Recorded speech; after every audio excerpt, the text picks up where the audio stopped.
tenemos también rocas silíceas, donde abundan alcornoques y encinas, pero también tenemos una roca muy rara y extraña que es la peridotita, que es una roca de origen eruptivo, volcánico, viene desde el manto de la Tierra, es una roca muy rica en minerales que suelen ser tóxicos y que, bueno, debido a esa toxicidad hay un buen número de plantas que no pueden vivir y hay otro buen número de plantas que se han adaptado a unas condiciones tan hostiles para desarrollarse, y muchas de esas plantas también son endémicas.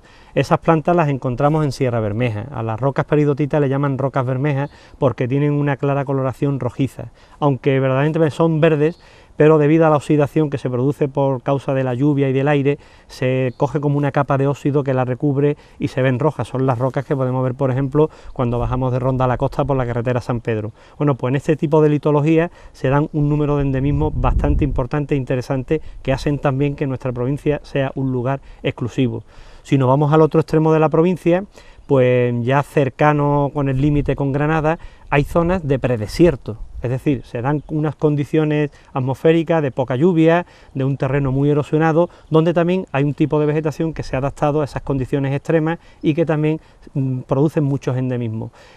Tenemos también en el litoral costero zonas de dunas. Hay zonas dunares, algunas de ellas móviles, como las que podemos encontrar, por ejemplo, en las dunas de Artola Cabo Pino, en Marbella. Fíjate, en un entorno tan masificado en cuanto a construcciones, ahí tenemos un paraje natural con 1 kilómetro de longitud, donde existe una playa virgen y donde existe una vegetación también bastante interesante. Y si nos fijamos en los humedales, pues tampoco tenemos nada que envidiar a otras provincias y a otros entornos, porque tenemos la laguna de Fuente de Piedra, que es la principal colonia de cría europea para el flamenco rosado.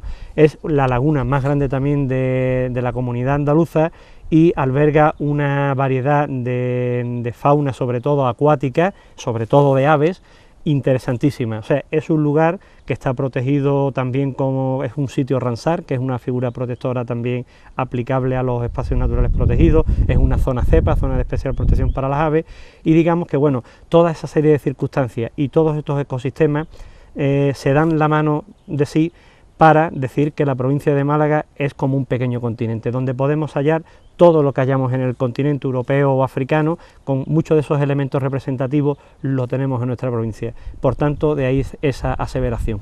Y con tanta riqueza como hay en nuestra provincia, ¿has tenido dudas a la hora de elegir las rutas, las 25 rutas? Muchas dudas. De hecho, el índice del libro ha variado constantemente, hasta última hora podríamos decir.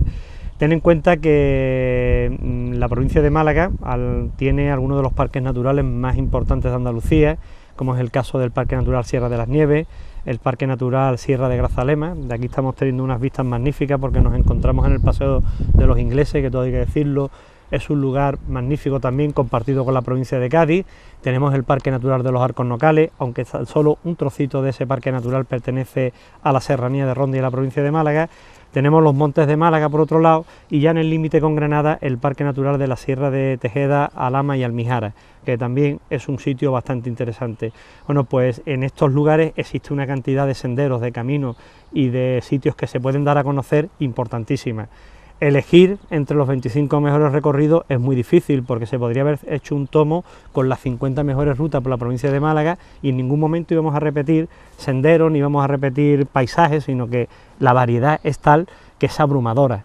Entonces, bueno, decidir los 25 senderos me ha costado mucho trabajo. Me he tenido que marcar unas pautas y unas líneas para poder discernir cuál poner y cuál no poner, en la que siempre ha primado que sean, a ser posible, senderos que estén señalizados, o sea, senderos que pertenezcan a la red de senderos de uso público de esos parajes naturales por lo que vamos a visitar. Son senderos balizados con madera, con información y paneles tanto al principio como al final, incluso durante el recorrido podemos encontrar otros paneles paisajísticos o informando sobre restos arqueológicos o sobre cualquier cosa que sea de interés en la zona, no sé, una calera, una carbonera, un molino o un árbol notable, por ejemplo.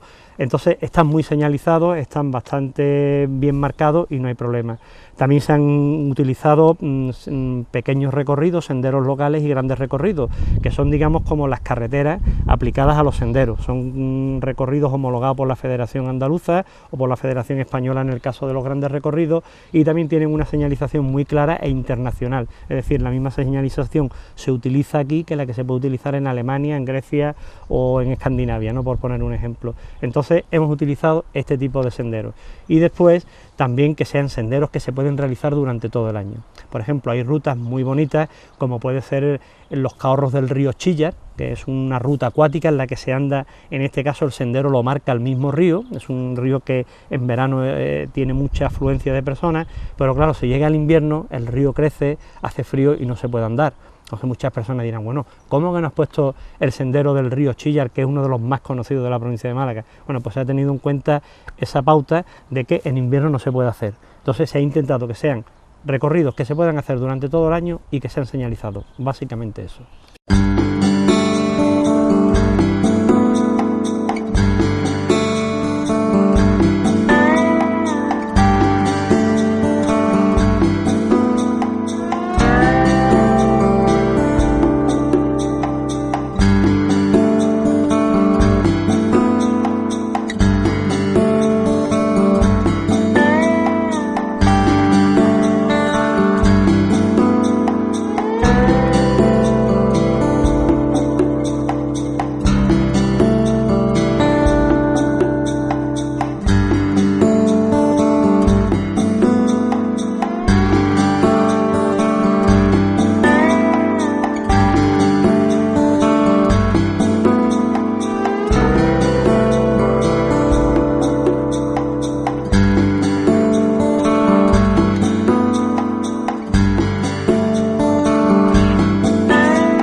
¿Y a tu parecer hay algún territorio que debiera de estar protegido bajo alguna de las figuras de la REMPA?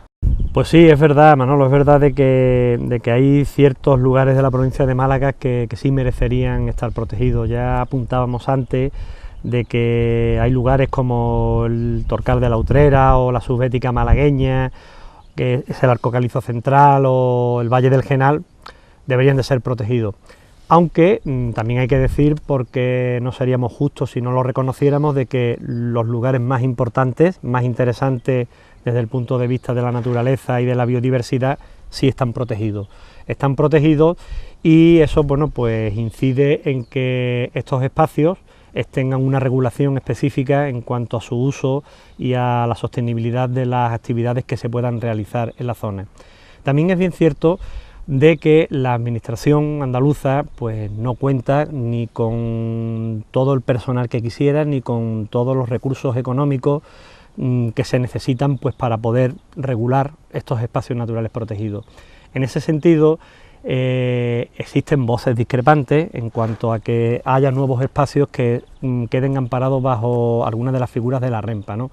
Yo en este caso pues me voy a pringar y voy a dar mi opinión y te voy a decir de que, por ejemplo, el Valle del Genal, que es un lugar que tenemos cercano y que todos conocemos, es un sitio de gran interés, un sitio naturalísticamente hablando de los más importantes de la provincia y que sin duda alguna merecería estar protegido bajo la figura de parque natural, porque alberga tantos valores naturales como puedan tener la Sierra de Grazalema, o sea, el Parque Natural Sierra de Grazalema, el Parque Natural Sierra de las Nieves y los Alcornocales juntos. O sea, tiene mucha más riqueza, tiene mucho más biotopos, más variedad vegetal, geológica y de todo tipo.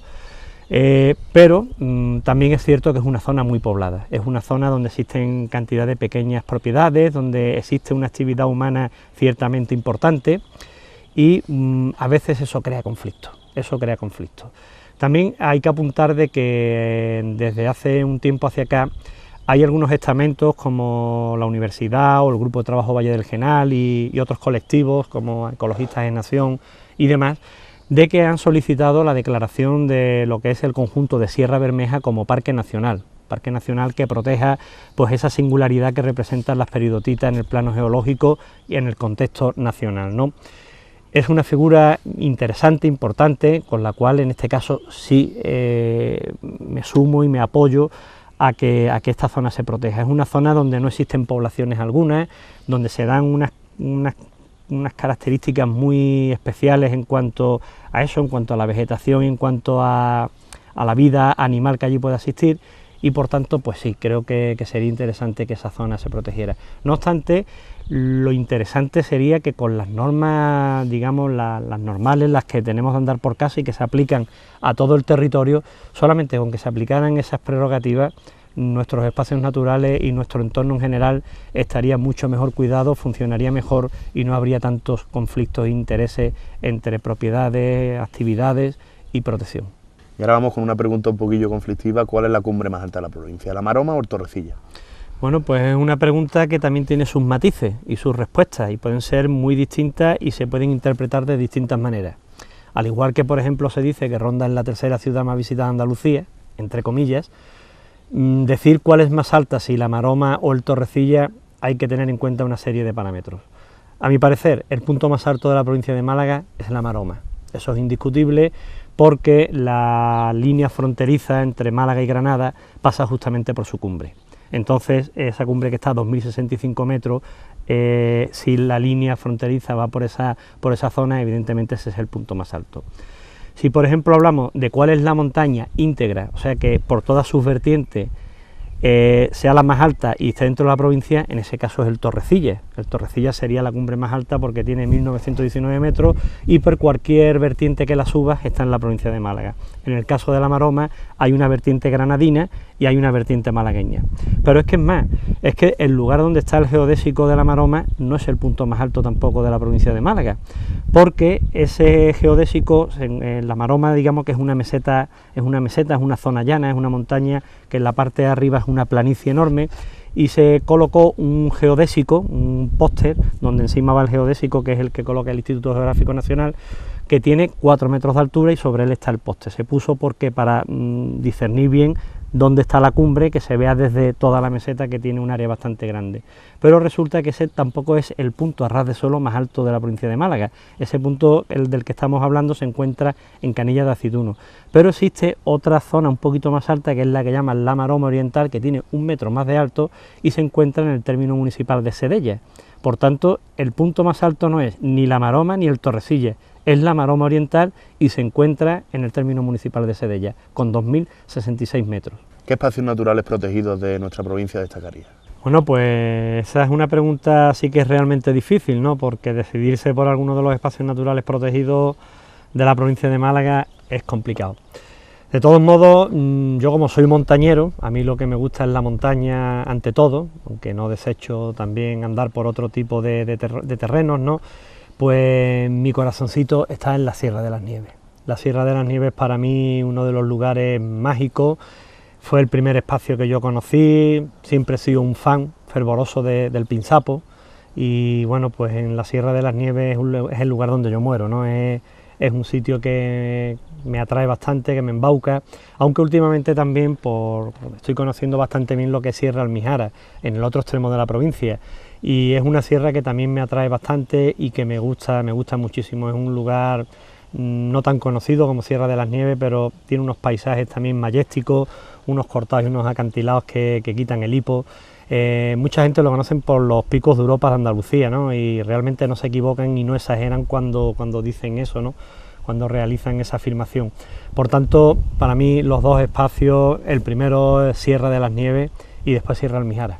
Rafa, tú que eres un profundo conocedor de los espacios naturales de Andalucía, ¿crees que la conservación del paisaje es compatible con el desarrollo económico y por ende urbanístico?